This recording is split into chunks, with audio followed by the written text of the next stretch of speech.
Welcome to This Explainer. Today, we're unpacking a really profound yet brilliantly concise piece of writing about the hidden emotional landscape of men and the secret struggles they face every single day.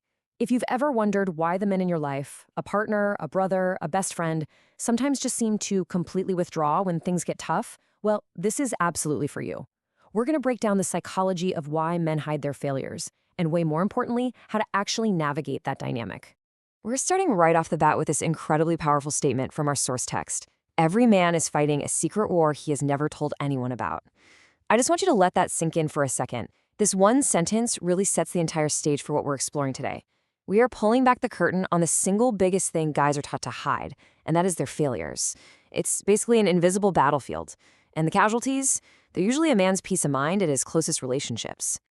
So, Section 1, the secret war and the hidden armor men wear. Let's dive right into why hiding failure turns into this metaphorical suit of armor. What's so fascinating about our source material here is that the author is speaking directly from a male perspective. He explicitly tells us that, as a guy, he's intentionally pulling back the curtain on a dynamic that is practically hardwired into men. Society subtly, and let's be real, sometimes very overtly, demands that men keep their missteps completely out of sight. The overarching expectation is that to be a man is to be infallible. So hiding failures isn't really about being deceptive, right? Actually, it's a learned survival mechanism in a world that heavily, heavily judges male vulnerability. Which brings us to Section 2, the quiet terror, and what lies beneath the armor. Keeping up that invincible front takes a massive amount of energy, and this brilliantly illustrates the core conflict underneath it all. Society's definition feeds men this constant, exhausting narrative. Being strong means being right. But look at the hidden reality on the other side. The author describes this as a quiet terror that men are only loved for what they provide. Think about what a massive revelation that is. It means that when a man fails, he doesn't just feel like he made a simple mistake, he literally feels like he is losing his fundamental worthiness to be loved at all. That quiet terror is the exact reason the armor goes on and the failures are locked away in the dark. Section 3, the problem with fixing and why good intentions backfire. So, what happens when these concealed failures inevitably leak out and a partner sees the cracks in the armor and tries to intervene? Our source points out a super common relationship dynamic. When a man is clearly struggling, the totally natural reaction for most partners is to step in and try to fix the problem. And hey, the intentions are almost always incredibly good. It comes from a place of love, right? You see a problem, you want to alleviate his stress, so you offer a solution. It makes total logical sense. But here's the catch. The well-meaning instinct actually backfires entirely. The author states flat out that trying to fix him, quote, only makes us feel managed. Instead of feeling truly supported or loved in a moment of weakness, a man suddenly feels like a project. He feels like a problem that needs to be solved so he can get back to being the strong, unfailing provider society expects him to be. And you know what that does? It just reinforces the very quiet terror he was already suffering from in the first place. So, moving to Section 4, craving a witness and redefining support. If the instinct to fix things is the wrong approach, we need a complete paradigm shift. We have to understand what a man actually desires in these highly vulnerable moments.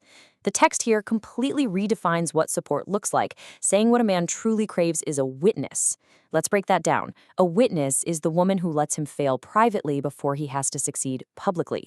He doesn't want an advisor, he wants an audience of one who won't judge him. He desperately needs a secure, private space where the armor can just come off, where the failure can just be, before he has to go back out and face those crushing expectations of the public world.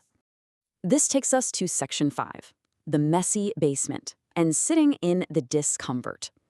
To really understand how to be that witness in practice, the author uses this incredibly vivid metaphor. He calls it the messy basement of his mind. We all know what a messy basement looks like. It's chaotic, it's unorganized, it's literally the place where we hide all the junk we don't want guests to see.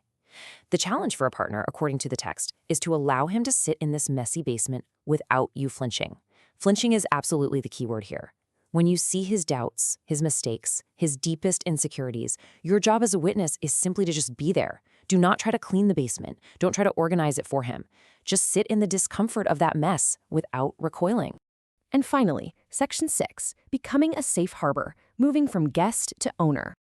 When a partner can manage that discomfort without trying to manage him or fix the situation, a really profound shift happens. The source maps out a clear progression for this. Step 1, sit in the messy basement without flinching. Step 2, separate what he did from who he is. This directly attacks that quiet terror we talked about earlier, because you're showing him that his failure is just an event, it's not his identity. And step 3, stop acting as an examiner and become a sanctuary.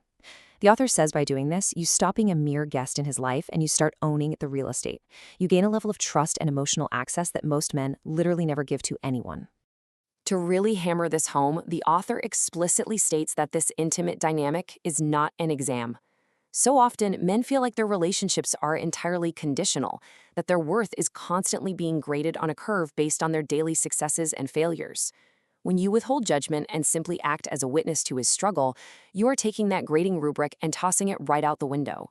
Instead of giving an exam, by separating what he did from who he is, it becomes entirely about providing a sanctuary.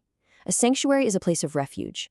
It is a true, genuine, safe harbor from that secret war he's fighting every single day. And when a man finds that sanctuary in a partner, the need to hide behind all that heavy armor, it just naturally begins to dissolve. As we wrap up this explainer, I want to leave you with a really provocative question drawn straight from our source text to chew on. Are you giving an exam or providing sanctuary? Think about your own relationships and how you respond to the hidden failures of the people you care about most. Are you instinctively trying to fix them, inadvertently making them feel managed? Or are you willing to sit quietly in the messy basement of their mind without flinching and just be a witness? The answer to that might just change the entire landscape of your relationship. Thanks so much for joining me for this explainer, and keep asking the right questions.